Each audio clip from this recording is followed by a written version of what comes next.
ভীষণ ভালো লাগছে। আর একটা মোস্ট প্রবলি একটা কথা হচ্ছে, আমি তো আগের মাসেও টাকা পেয়েছি, আবার এই মাসেও পাবো। এখন অবধি ঢোকেনি টাকাটা, কিন্তু আমি ভীষণ খুশি এই টাকাটা পেয়ে যে উনি কথা রাখতে পেরেছেন। আর সব থেকে বড় কথা, উনি যা যা কথা রেখেছেন তাই কথা পুরোপুরিভাবে পূরণ করছেন। এটার জন্য আমি ভীষণ খুশি। ভীষণ ভালো লাগছে। আগে ওনাকে বলি অসংখ্য ধন্যবাদ, যেহেতু আমি হচ্ছি নিজে এক হাউস ওয়াইফ, তো ওনাকে বলবো যে খুবই ভালো লাগছে। আর সবাই যে বলছিল যে 12 পাতার ফর্মে অনেক কিছু আছে, তেমন কিছু না, কেউ ভয় পাবেন না, একদম সিম্পল ব্যাপার, সবার অ্যাকাউন্টেই ঢুকবে আশা করি। আমি আগের মাসেও টাকা পেয়েছি, আর এই অনুভূতিটা সত্যিই খুব দারুণ আর খুব ভালো লাগছে। 1,500 টাকা থেকে একটু বেশি পেলে তো সবারই ভালো লাগে, এটা তো ডবল পেলাম, সত্যি ভালো লাগছে। আমি একজন নিজে ডায়াবেটিস পেশেন্ট, আমার ওষুধ খরচা প্রচুর লাগে, আমার ওষুধের এই জায়গাটা আমাকে আর কারো থেকে চাইতে হবে না। অন্তত 2 বার পাইলাম এটা নিয়ে। কি কাজে লাগাবেন এই টাকাটা? এটা আমার হার্টের অপারেশন করা হয়েছে, তো ওটা চিকিৎসা করাবো। কোথায় ট্রিটমেন্ট করছেন? নিউটিয়া, দারুণ সুবিধা, আমি ডাক্তার দেখাতে পারবো, ওষুধ খাইতে পারবো, মানে খুব এমনি আপনি সুবিধা কি হয়। করেন? হোটেল চালান? ওই হোটেলে কাজ করে দিই একটু, হোটেলে কাজ নিজেরাই করেন? কাজ করি। নিজেরাই রান্না বান্না করেন? হ্যাঁ, নিজেরাই করি।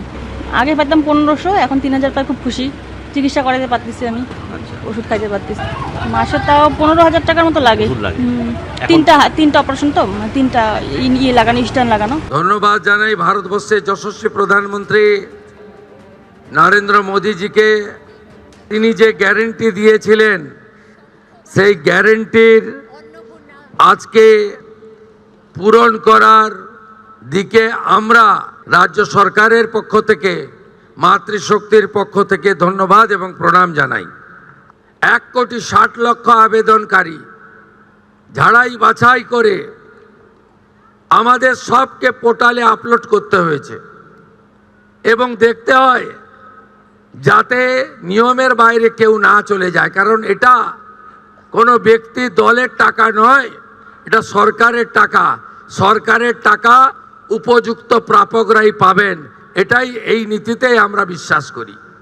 আমরা এক্ষেত্রে ছাড় দিয়েছি যারা বাংলাদেশ থেকে শরণার্থী হিসাবে এসেছেন, সিএতে আবেদন করেছেন, তাদের ক্ষেত্রে আমরা যতক্ষণ না সিএ নিষ্পত্তি হচ্ছে তাদের এই সামাজিক ভাতা চালু থাকবে, আটকানো হবে না। শুধু তাই নয়, প্রশ্ন তুলতে পারেন এরা তো মূলত হিন্দু, আমরা সেক্ষেত্রে আমাদের লোক ধর্ম পালন করেছি। যারা ট্রাইব্যুনালে অ্যাডজুডিকেট হয়ে ট্রাইব্যুনালে আবেদন করেছিলেন, তাদেরকেও আমরা যতক্ষণ না ট্রাইব্যুনালে তাদের বাতিল বলে ঘোষণা করছে, তাদের এই ভাতা চালু রাখার সিদ্ধান্ত গ্রহণ করেছি। এতে কি কোথাও ভুল হয়েছে? ভীষণ ভালো লাগছে। আর একটা মোস্ট প্রবলি একটা কথা হচ্ছে, আমি তো আগের মাসেও টাকা পেয়েছি, আবার এই মাসেও পাবো। এখন অবধি ঢোকেনি টাকাটা, কিন্তু আমি ভীষণ খুশি এই টাকাটা পেয়ে যে উনি কথা রাখতে পেরেছেন। আর সব থেকে বড় কথা, উনি যা যা কথা রেখেছেন তাই কথা পুরোপুরিভাবে পূরণ করছেন। এটার জন্য আমি ভীষণ খুশি। ভীষণ ভালো লাগছে।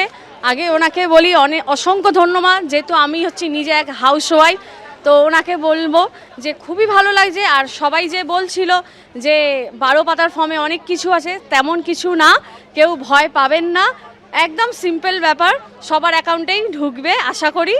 আমি আগের মাসেও টাকা পেয়েছি, আর এই অনুভূতিটা সত্যিই খুব দারুণ আর খুব ভালো লাগছে। 1,500 টাকা থেকে একটু বেশি পেলে তো সবারই ভালো লাগে, এটা তো ডবল পেলাম, সত্যি ভালো লাগছে। আমি একজন নিজে ডায়াবেটিস পেশেন্ট, আমার ওষুধ খরচা প্রচুর লাগে, আমার ওষুধের এই জায়গাটা আমাকে আর কারো থেকে চাইতে হবে না। অন্তত 2 বার পাইলাম এটা নিয়ে। কি কাজে লাগাবেন এই টাকাটা? এটা আমার হার্টের অপারেশন করা হয়েছে, তো ওটা চিকিৎসা করাবো। কোথায় ট্রিটমেন্ট করছেন? নিউটিয়া, দারুণ সুবিধা, আমি ডাক্তার দেখাতে পারবো, ওষুধ খাইতে পারবো, মানে এমনি খুব আপনি সুবিধা কি হয়। করেন? হোটেল চালান? ওই হোটেলে কাজ করে দিই একটু, হোটেলে কাজ নিজেরাই করেন? কাজ করি। নিজেরাই রান্না বান্না করেন? হ্যাঁ, নিজেরাই করি। আগে পাইতাম 1500, এখন 3000 পাই, খুব খুশি। চিকিৎসা করাতে পারতেছি আমি, আচ্ছা, ওষুধ খাইতে পারতেছি। মাসে তাও 15,000 টাকার মতো লাগে। ওষুধ লাগে? তিনটা অপারেশন, তো তিনটা ইয়ে লাগানো, স্ট্যান্ড লাগানো। এবিপি আনন্দ এগিয়ে থাকে, এগিয়ে রাখে।